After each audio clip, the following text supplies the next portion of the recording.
ஒரு ஒரு ஒரு குடும்பம் தலைக்க வேண்டும் என்றால் அங்கே அன்னதானம் செய்ய வேண்டும். அது ராமலிங்க சொன்னார்.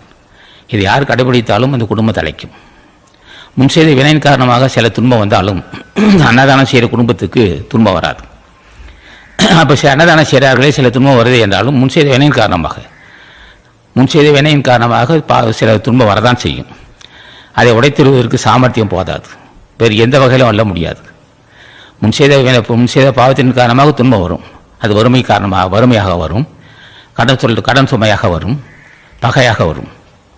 அது பல்வேறு இன்னும் பல பிரச்சனையாக வரும். முன் செய்த பாவங்கள் அது நோயாகவும் வரும், கடன் சுமையாக இருக்கும். அது குடும்பத்தை ஒற்றுமை இல்லாத செய்துவிடும். அல்ல அண்ணன் தம்பிக்குள் பிரச்சனை உண்டாக்கும், கணவன் மனைவிக்குள் பிரச்சனை உண்டாக்கும், உத்தியோகத்தில் சில பிரச்சனை உண்டாக்கும். அது முன் செய்த பாவங்கள். உத்தியோகத்தில் சில பிரச்சனை வந்தாலும் அதை வெல்லுவதற்கு உபாயம் வேறு சாமர்த்தியம் வேறு வகையில் வெல்ல முடியாது. அன்னதானத்தை தான் வெல்ல முடியும். உத்தியோகத்தில் சில பிரச்சனை வந்தால் அதுக்கு உபாயம் அன்னதானம் தான். குடும்பத்தில் பிரச்சனை வந்தால் அதுக்கு வெல்லும் உபாயம் அன்னதானம் தான்.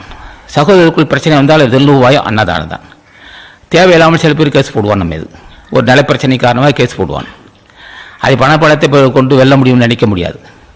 புண்ணியம் இருந்தாலும் அந்த கேஸ் வழக்கு தொடர்த்தாலும் அந்த கேஸை வெற்றி பெறுவதற்கு புண்ணிய பலம் இருக்க வேண்டும்.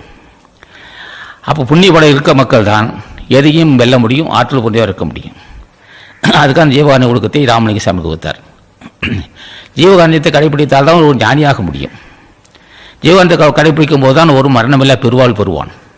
அப்போ ஜீவகாரணம் என்பதுனா பசியாற்றுவித்தல். பசியாற்றக்கூடிய எண்ணம் உள்ளவன் நிச்சயமாக கடவுள் தன்மை அடைவான். பசியாற்றக்கூடிய எண்ணம் உள்ளவனுக்கு முன் செய்த பாவங்கள் தீரும்.